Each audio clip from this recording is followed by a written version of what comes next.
a 125-year-old company, one of the most powerful brands in American history. And one morning, it was just gone. Not gone like a small business quietly closing its doors. Gone like a giant falling in slow motion, and nobody stopped it. Here's what's strange. The people who trusted Sears the most, they lost the most, and some of them are still losing today. Let me ask you something. How safe do you think your retirement really is? Not theoretically, not on paper. Right now, today, because there's a story most people don't know about Sears. And once you hear it, you're going to look at your own financial plan very differently. It's October 2018. Sears files for bankruptcy. 125 years in business. Over 200,000 employees at its peak. The company that basically invented modern retail. Gone. But here's the part that never makes the headlines. Thousands of people had their retirements built around that company. Their pensions, their savings, their identity. And when Sears went down, so did they. Now you might be thinking, that would never happen to me. I'm smarter than that. That's exactly what they said. So stay with me, because this story has a warning buried inside it. And that warning has your name on it. Let's go back, not to 2018, much further. 1886. Richard Sears starts selling watches out of a railroad station in Minnesota. By the 1900s, Sears is shipping everything to American homes. Clothes, tools, furniture. They even sold houses through their catalog. Entire houses, flat-packed, delivered by train. At its height, Sears had more than 3,500 stores. They owned the Sears Tower, the tallest building in the world at the time. This wasn't just a company. This was America.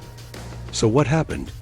Here's where it gets interesting and disturbing, because the collapse of Sears wasn't sudden. It was slow, it was quiet. And the people inside, the workers, the pensioners, the loyal shareholders, they didn't see it coming. Or worse, they saw it. And they stayed anyway. The 1990s hit. Walmart was growing. Target was growing.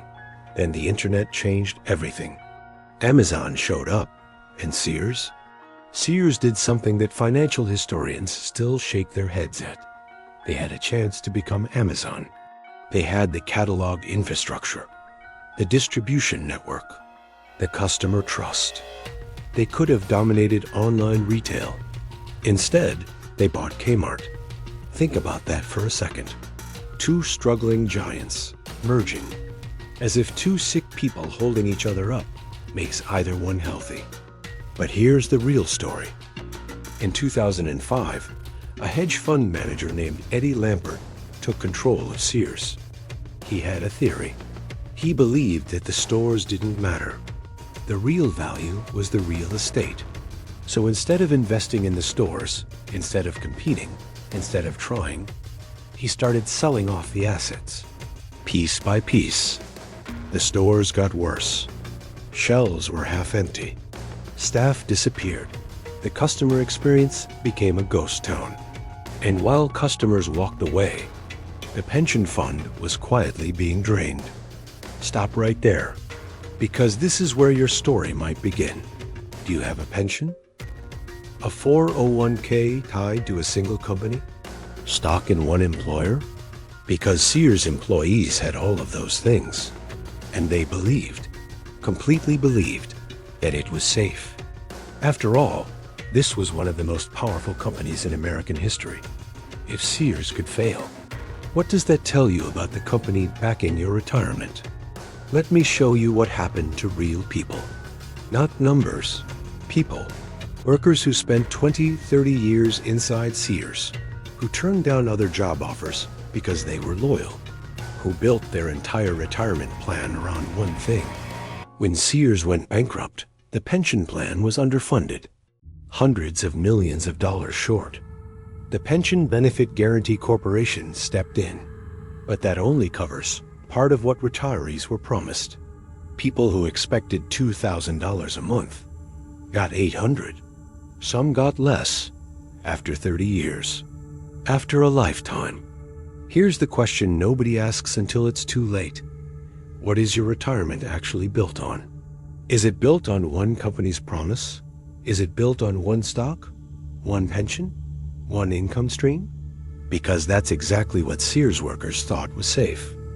A company with 125 years of history. A company that had survived the Great Depression, 2 world wars, the rise of television, the interstate highway, the shopping mall. It survived all of that. And then it didn't. There's a financial principle called concentration risk. Most people have never heard those 2 words. But it might be the most important concept for anyone over 50. Concentration risk means too much of your financial life depends on one thing. One company, one asset, one income stream. When that one thing fails, and eventually something always fails, there's nothing to catch you. Sears didn't just teach us about retail. It taught us about blind trust, about the danger of saying, it's always been here, so it always will be. Think about the brands you trust today, the companies whose stock you hold, the employers who promised you a retirement. How old are they? How healthy are they, really? And more importantly, if they disappeared tomorrow, would you be okay? Here's what the people who came out of Sears okay had in common. They didn't put everything in one place.